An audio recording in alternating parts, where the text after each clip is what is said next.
నీళ్ళు చేతిపోస్తున్న సమయంలో ఇతను మరి నిద్రపోతున్నాడు, ఏమైందో తెలియదు సందర్భం. కానీ అక్కడ మరి ఆ సమయంలో కొంత ఇంకా మగపిల్లలు అనేవారు మంద కాపురులు మందలు తోలుకుని ఆ బావి దగ్గరికి వచ్చి ఈ ఆడపిల్లలు తోలేస్తున్నారండి, ఈ గొర్రెలు తోలేస్తుంటే అప్పుడు మోషే లెగిసి గబ ఆడపిల్లలకి ఏం చేశాడు, సహాయం చేశాడు.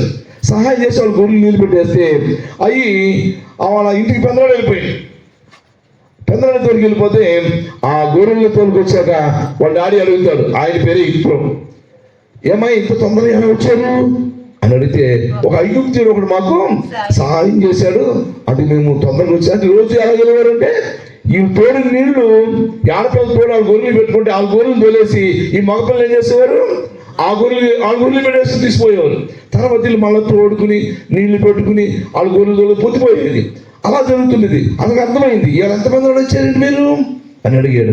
అడిగినప్పుడు సందర్భం చెప్పారు వాళ్ళు, అయ్యా అంత హెల్ప్ చేసిన వ్యక్తిని మీరు ఎలా వదిలేసి వచ్చారు, అది తోడుకురండి అంటే గబగబా మళ్ళా వాళ్ళు ఎవరో వెళ్ళి ఒకళ్ళు ఏం చేశారు, మోషే ఇంటికి తీసుకొచ్చారు. ఇంటికి తీసుకొస్తే మోషే సంగతి అంతా తెలుస్తున్నాడు.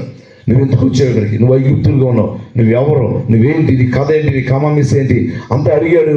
తెలుసుడు అలాగా. అయితే నీకు ఇష్టమా నాతో ఉండడం? ఇష్టమే.